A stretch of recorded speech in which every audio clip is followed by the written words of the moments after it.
Well, I'm going to let Matt was the guy that had the original idea. So I went to school many years ago, graduate school with his brother, and we were here in the Metroplex together for like 20 years before his brother, who's not that clear on Texas geography, I figured out that where he lived was actually pretty much the same part of town, the state that I lived in. He introduced us, and Matt was one of the first guys that got me on stage. He played for years as Stephen Stills in a tribute band, Providence National Band called Four-Way Street. Anyway, so he's been playing a long time. He came to me with an idea, and I'll let him kind of tell you what, and then I'll explain how we did this. But most of this is going to be about kind of why we did it, how we did it, and then we'll let you guys have questions if you're curious. Because it was an interesting and fun process. But like all things, it only yields a secret after a long and expensive struggle. We'll let Matt kick that off. Well, thank you very much, and thank you for letting me be here. First of all, I wish I'd been out before. I'm now moving to Colorado. Won't be very useful here, but I think it's great. I think it's great what you're doing. So, and one of the things that is used a lot in songwriters is instrumentation. Because you figure out a riff, and then you realize that's not my key, and you'll move it, and you'll move it.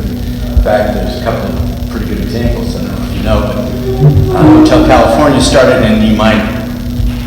And they moved it all the way up to the 7th fret and made it B minor because that's where Henley wanted to sing it. So it's a perfect example of how songwriting evolves over time with use of the capo. So I have short, stubby hands, and I've been using capos for years, and there were certain chords, in my mind specifically the B7 chord. Everybody play guitar here to some degree, or is there different instruments? Okay, so everybody knows what a cowboy B7 chord is, right? Well, notice where the nut is. I have to pass my hand over that plane, which is where the string makes contact. And with a capo,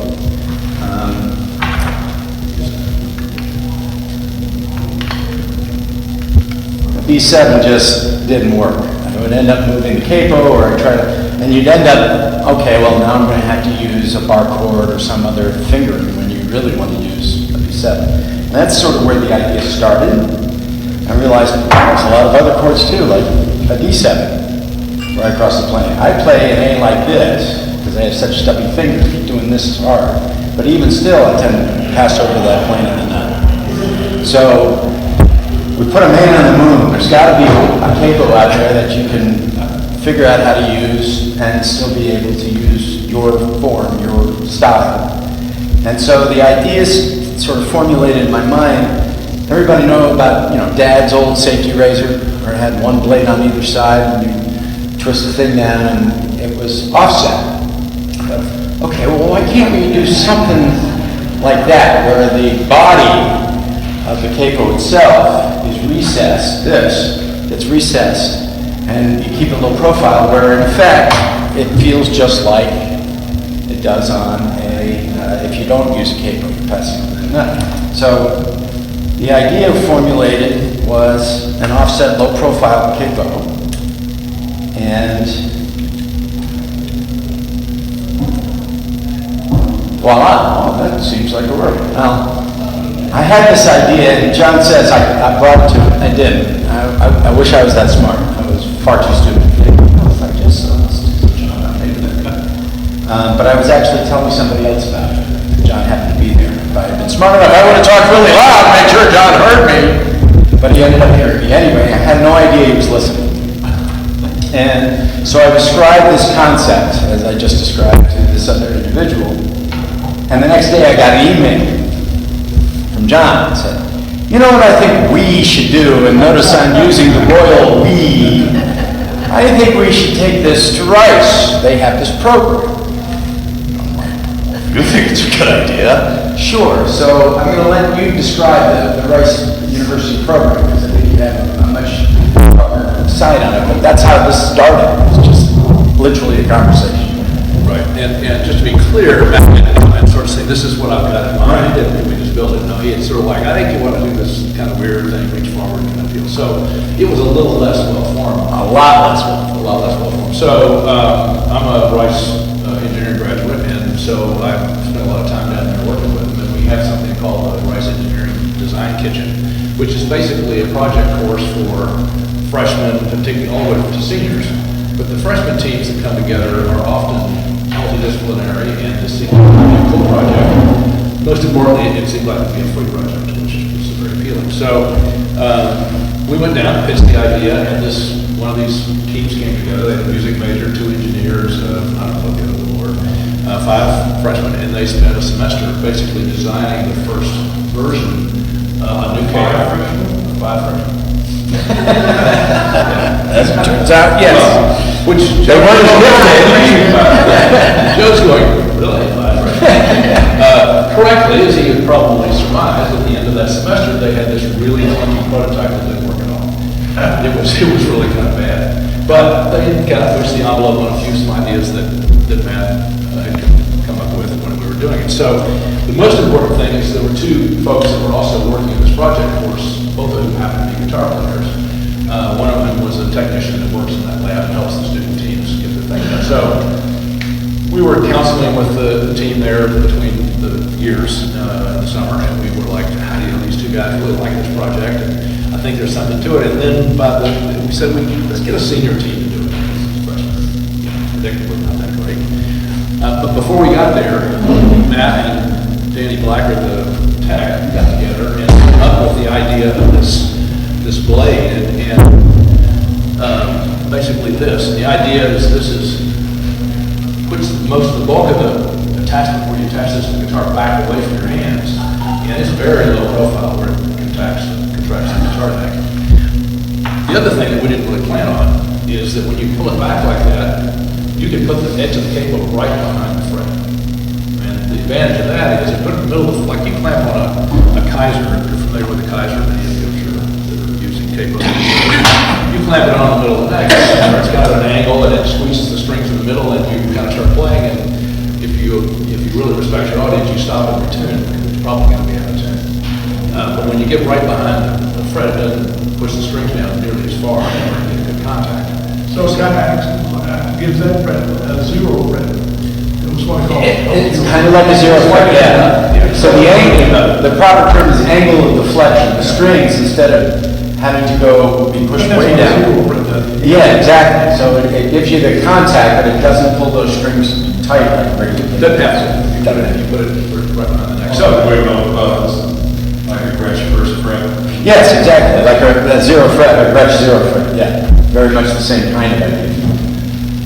In fact, some of our earlier designs were, well, could we figure out how to do a 0 fret? So we used our machine shop extensively and did a lot of 3D printing and basically came up with prototypes and started testing with ourselves first and then with some friends, and decided that something kind of like this was the design to go with. And is anybody here like bluegrass or know about Elliott capos? No. So an Elliott capo really looks about like that. Basically this. It's this screw design on the back, a little latch. Instead of a metal bar across the fret, it has a sort of a metal bar with surgical tubing over it. It costs $150 a piece. Bluegrass people love them because they can get them right behind the neck, but then when you do that, it's kind of more in the way. It's the closest thing you can get to this. This is a design very much based on that same bluegrass capo with the whole body that gets it attached to the guitar pulled back about a half inch. The other thing that bluegrassers like is that you can park it behind the nut, so when you're not using it, it stays out of the way. Which is, I don't think, any bluegrassers here? Well, in bluegrass, everything's in G. So if it's an A, you capo to. And the reason is you can use the open G scale, major scale. So everything's in G. Major, up and down. If you're playing open, you just push it right up here, clamp it down a little bit, and you can play open. It's ready to play, loosen it up, pull it up to here. I wanted to save a little. Go through. So, now this is not as easy to put on as a Kaiser, even though it works better. It's not as easy to put on. I have a singer-songwriter friend that actually does it one-handed. He'll loosen it, slide it up, tighten it down, and it just goes. It works great. But you got to be practiced with it doing that. But it works really, really well. So that was great. We didn't need to get them manufactured, and that's where a great deal of time, that expensive struggle, I just found out there's something wrong. Frustration.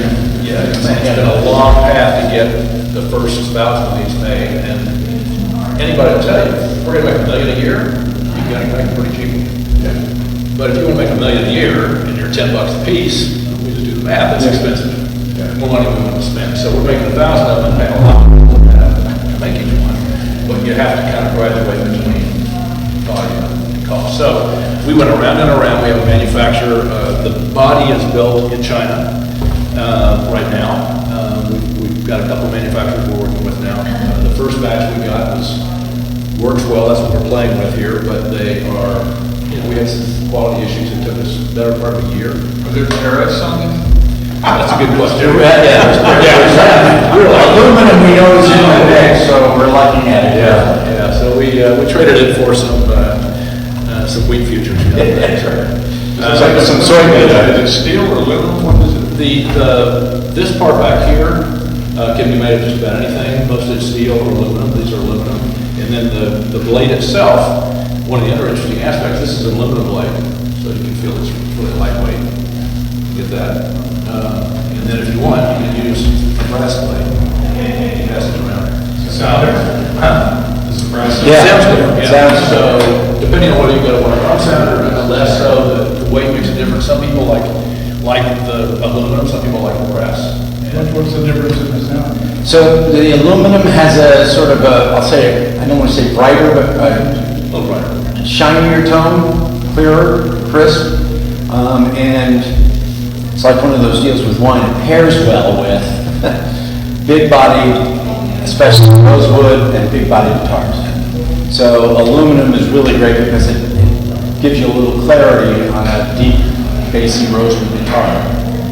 Whereas the brass provides a little more girth. And so in my personal taste has been that I like the brass in smaller body and mahogany guitars. And whereas the aluminum is better on the bigger guitars and on rosewood guitars. But brass nuts. What's that now? Brass nuts, I love brass nuts. Exactly, it's like brass nuts on electric guitar. People use brass nuts on electric guitars because they get more sustained and they get a deeper, a more girthier sound out of it. But you're limited when you put that brass down, you're sort of stuck with the brass nut, and you may not always want that sound, so you have to change guitars. Here, we decided one of the things we also had to do is we had to file with the U.S. Patent Office. And that, at least as frustrating as working with manufacturing. Let's just say your average patent examiner at the patent office is not a guitar player. And we didn't even get the There average was patent. devices this guy would show us like, well, this is just like digital. That can't even possibly work. How do you come sit down and I'll show you. But so that was a bit of a challenge. We did get a patent allowed. We've got actually 2 patents around this device. The other thing that's interesting is when you're trying to play for comfort, you don't want this thing too wide, or you want it to kind of fit fairly nicely across the neck. Well, this is a 1 9/16 nut guitar, which a lot of guitars are, but there's 111s. 111/16, and there's a lot of 1 3/4 inch nut. Well, when they start wider, they get wider up here. This is a 2-inch width. You have to go to a 2.1 inch width, so you can use the same yoke, as we call the attachment thing here. Just swap it blade out. About a 1/4 inch. It's a 10 inch, and you think, well, that's nothing. It's everything. Yeah. On certain And guitars. so if you have a 1 3/4 inch nut, you might want to play with a 2.1. Especially, We're working on a 12-string. 12-string you think is just a matter of width, but it's not. It's also a matter you're trying to clamp down 2 strings next to each other in the 6th string, one of which is like this big around and one of which is like that big around. So it's hard to get that right. It's really more about the softness of the rubber that you're using. So we're working on that. We'll have one of those out pretty soon. And then the other thing I use it for, even though it doesn't fit right now, I haven't made one for it specifically, but because it's so good at not having it loose tuning, I use it for banjo. Banjo's got really light strings, and if I put a Kaiser on banjo, if I'm playing, I bump it, the audience is going to know it big time. It just sends it way out of tune. So having one of these things on the back of the banjo makes it a lot easier to keep it in tune when you're playing. So we'll probably have a model that's actually for banjo players, so I think this is really interesting. So we started selling. We started selling effectively in August. I think we sold our first one in July, but that was to a friend to make sure this is okay. Make sure the website. And make sure the website works. But I am a member of the unofficial Martin Guitar Forum. Is there anybody here that is a member of that? What's it called? The unofficial Martin Guitar Forum. And the reason is because it wasn't funded by Martin. People who are, as you probably all know, Martin fanatics are Martin fanatics. And so they got online before Martin was ready to. And they had to change their name quickly to the unofficial Martin Guitar Forum. But they, in essence, became the online presence for Martin. And every year they hold a 4-day, in essence, festival in Nazareth, Pennsylvania, where we would go nerd out on Martin guitars, and then Nazareth, Pennsylvania puts on Martin's on Main, partially funded by Martin, and then we're the entertainment, and we then bring the main act. And got very, recording artists come every year, so we've got at least one guy we know is going to be good, right? And it's been very successful. So I said, okay, well, I'll bring a bunch of them and see if anybody. Well, they started selling us like, oh, I spent the whole weekend, going back to my room and getting another order. And we were a little hesitant at first because we knew these guys, so we didn't want people blowing smoke, right? Saying, oh, yeah, they're great. But as it turns out, they really did love them.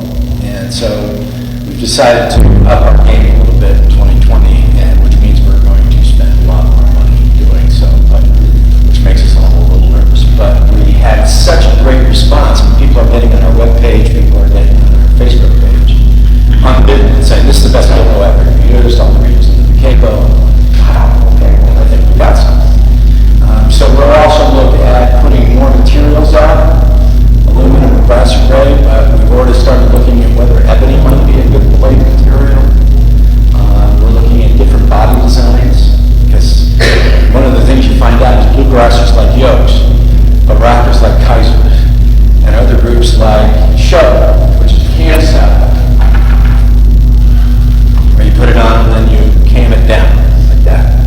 So there are these different. It's an interesting little industry because usually capo's been around since the 15th century, and you think a product that old would end up with a Coke and a Pepsi, GM and a Ford.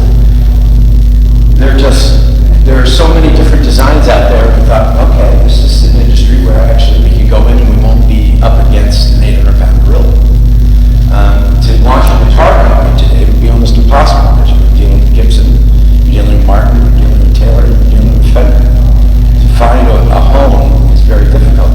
Here we thought, this looks like we might be able to do something. But people are saying, well, I really like Kaisers. We talked about Kaisers a little earlier and some of the advantages. But one of the things we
They have rubber. Yeah, well, these guys have a Or plastic. That's the set. This is actually. Now, we took our, honestly, the weather, we took our cue from Elliott Capos, but learned that you have to actually get a leather that is vegetable dye pure.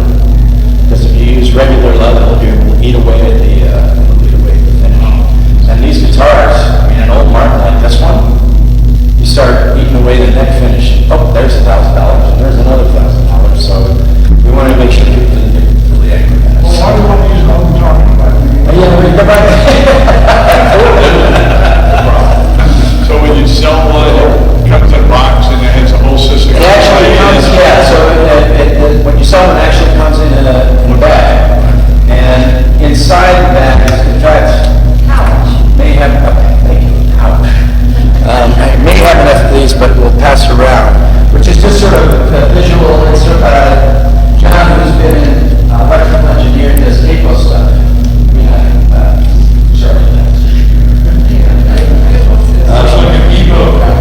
Yeah, right. But the idea was, everybody wants to just get started. How do I use this?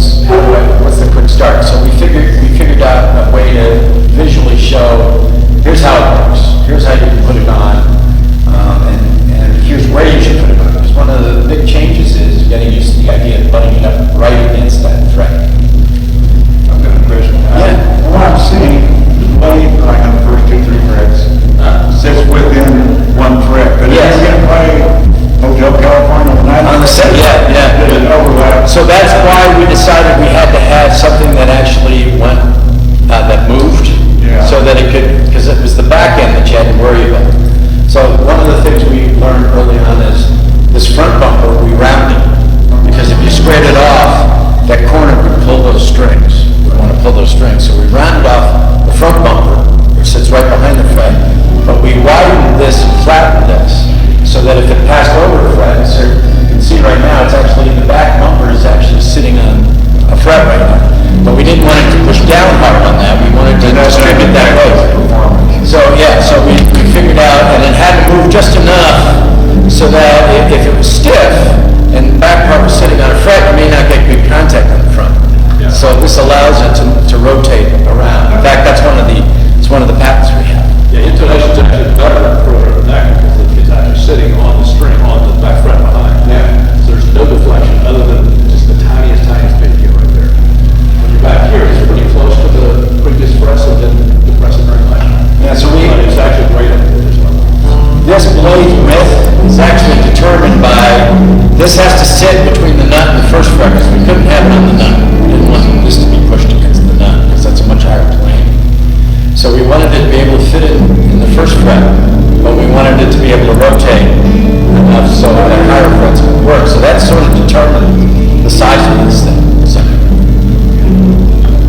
the other thing we should probably mention is we also thought, okay, people are going to want to customize it. They're going to want to have their band name, or they're going to want their name, or they're going to want something cool like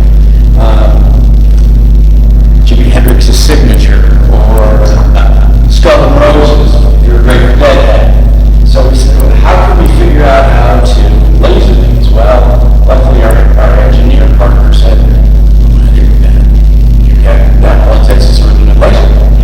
Okay, so let's get one of those. And we tried it out. John actually has the cover of his CD.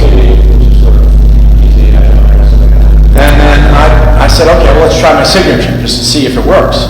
And it works great. And so we have sort of, if you want to customize it, there are 2 price points. The first one is if you want to use a preset number of fonts and just put your name or initials or something like that, using the fonts that we have as presets, you can get that at the same price. Now, if you want to use your own graphic, something like this, which gets a lot more technical, okay, well, then now there's a lot more work involved. We have to get the graphic. We have to get the graphic. Special order, special Yeah. price. Yes, exactly. Depends on the fabrics you want. Yes, and we figured out there were 2 price points that would work with that. Yeah, the standard capo got me this amazing Colorado capo logo, which is very cool. I mean, why would you want anything but that? So, that's a good question. So, what are the advantages of a regular cable over this one, or It depends on which style you like. So for instance, people who like Kaisers may find this a pain. Put that on, close it, and then put it down. But otherwise, there's really no advantage to a regular capo in terms of sound, in terms of tuning, in terms of being out of the way. No other capo does that. So that's why we were sort of like, I can't believe nobody's done this. And when we looked into it, we found out they weren't. Most capos will have really large bumpers on the front, and they tend to deaden the sound. And it was, in essence, act as insulation. So we wanted to make sure, one of the reasons that the Elliott capo, which is $150, but it sounds great. To their credit, they make a very good capo. We wanted to make sure we could get that sound without deadening the sound. But we didn't want to have to charge $150 to do it. Right, so how much do these people? These are the $49.99. There was no extra. Is the price for a full cable, and then it goes up from there if you're customers. Have you taken these to Nashville? We haven't yet. We're going to probably do that this summer at the NAMM show. Take them to Nashville. You bring some with you? We didn't bring any to sell. We do that on our website because we're not very good with the beginners. We're beginners. We're just getting. You can invent a capo, but you can't work that whole square. Well, it's a long story, but yeah, I got Yes, we it. can, but yeah, and right now we're distributing. Our third partner works at Rice, and so he lives in Houston, and he and his wife are the actual distribution point. But it's coloradocapo.com, and I can give you. Have y'all paid? No, I'm gonna ask, is there a DSA discount price? John could be who would negotiate? You can go to the This has our website on it. Well, I thought you were a DSA member when you got recorded. I was, I think I briefly was, actually. I signed up, but then realized I wasn't going to be able to be here. At least we were in the process of doing it. Have you approached Guitar Center or anyone like that? No, we have approached some higher-end individual guitar stores, and they're starting to sell it for us. We're not, at least in the near term, we're probably not going to sell at Guitar Center. Yeah, there's two issues with Guitar Center. One is a store like that is basically a full marketing channel. So if you want to go into Guitar Center, I'd like one of those capos, and that's great, but without any brand recognition, it's just going to sit on the shelves. That's number one. And number two, when you go through that kind of retail distribution, the markup is significant. And we, right now, because we're making very low quantities, we can't afford to go through that markup.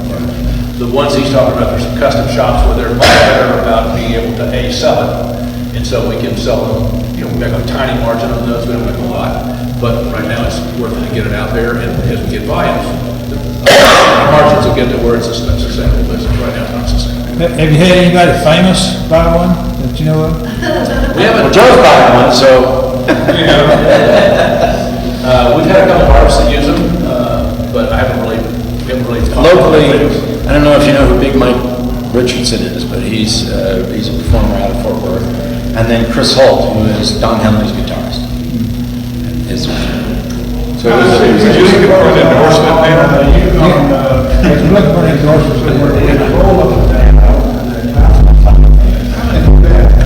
They roll it, I mean, guys playing, and then he. well, I've never seen that. I've seen people use a Kaiser, and they'll just be playing, and then they'll just reach out and grab it between chord change and modulate. Now, this thing rolls. yeah, there's a type out there that for this part of it is actually almost like a thread ball. Yeah, it's round, and I think it's spring-loaded on the sides, so you can pull it up there. I wouldn't recommend to do that on your big guitar. Yeah. That's a mess waiting to happen, but I have seen that, and that may be what you're talking about. Yeah, no, I've seen that demonstrated on YouTube. And this was a pretty easy trade-off, as Matt said. The biggest complaint, a lot of people really like a Kaiser because it's very fast to change on stage. So when you're changing the song, one song, you can grab it, move it down that, and let it go. The problem is you pull the guitar out, and you got to, a lot of people just play and start to play, and kind of start the banner, go back up, the 2 1 Yeah. 2. Oh, I thought it seemed like, anytime somebody uses a capo, it's already strung and then whatever it is, strung. And they try to load the air conditioning system back out. And then buzz is a huge problem. Okay. And then they just plan on saying it's. They forget. Well, and if you're solo, you can sometimes get away with it, but as soon as you're playing with somebody else, it becomes immediately apparent. Yeah, we had a band in New York that plays a lot of stuff, and they have one song they play, there's 3 or 4 of them have different, Yeah. they play the same song, but they each cable at a different place on the guitar, and they finally took it out of the repertoire, because they couldn't get the capos to work without having everybody retune it. It was just like this giant, they didn't have long enough jokes to be able to do that. And then when we gave this cable, they were like, oh my God, we were going to put this back in the repertoire. Yeah, it was- They don't have to retune. It's actually the Beatles in my life. So the one guy didn't use a capo, another guy used it, I think it was capo 2 or capo 3, and the third guy who did the harpsichord solo, capo 5. And they stopped, like as John says, they just got so frustrated that they stopped, and then they were part of our test. We did a beta test early on, and we sent them a capo, and they were like, can you send me another capo? We sent them another capo, and they're like, this is awesome. We don't have to, so they can start using it on stage. And it's funny, people, the concept is, this is fast. In fact, they call it the quick change cable. That's the name of this Kaiser cable. Although everybody just calls it Kaiser. Because it's fast, you can move it and be done with it. But people don't realize, no, you have to retune. And so now that time is now involved in putting a cable on. So, yeah. So, can you demonstrate how you would retract up and then try to move that capo, between songs? So if I were playing,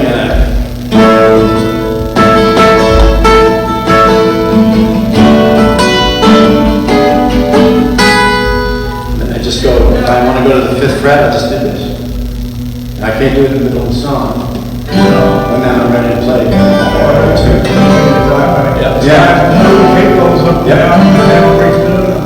Well, and that's the beauty, it's like, and I'll be honest, I didn't think, this is going to solve everybody's tuning problems too. That just became, whoa, this thing you don't have to retune. So it became a benefit that we wasn't necessarily going after at the beginning, but really liked when we realized this really works. So, very rarely does somebody tune in the middle of a song. Yeah. I've seen it come back.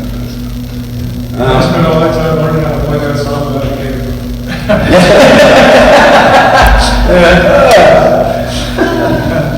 But that didn't take all that. No, it doesn't. It's funny. It doesn't really take long to put it on. The first time you're doing it, it's like, oh, yeah, that's I gotta line it up. Within about 5 or 6 tries, bang, you're done. And again, one of the great things about it is the heart behind the nut, so you don't have to lose it. A lot of people when they talk. So I'm talking to you, telling my band of between songs, I just slide it, just loosen it enough to slide it down here, tighten it back up. And so the one guy that we have performance songwriter that uses this on the road, he does it with one hand. You need an electric tightening plan. Yeah, there's actually, Chuck just came out with a yoke design that has a push thing that tightens it automatically. The problem is it's graduated. So if you push it, it may be 2/10, maybe 2 top ones. Yeah, it's not. So every time you click it, one may not be enough and the next one may be too much. There are people, one of the reasons Kaisers are nice is because you could do this. Well, it's technical. Well, the other thing is that it tends to rub the nameplate off. So over time, all of a sudden it's R or K company. So I'm here with guitar, and okay, those of you who want to come play the guitar, just around, welcome to do it, we'll get done. If you've got other questions, we'll answer them, but otherwise, I guess we probably have. So if we want to get one, just get online on that website? Yeah, it's the website's on there, coloradocable.com, and should be very straightforward. Did you hear the friend of John discount? The friend of John discount, that's what I'm talking about. Thank you all for listening. I'll be here this evening. I think I'm gonna get one of those. I've never had a Do people. we have time to have, just little people trying?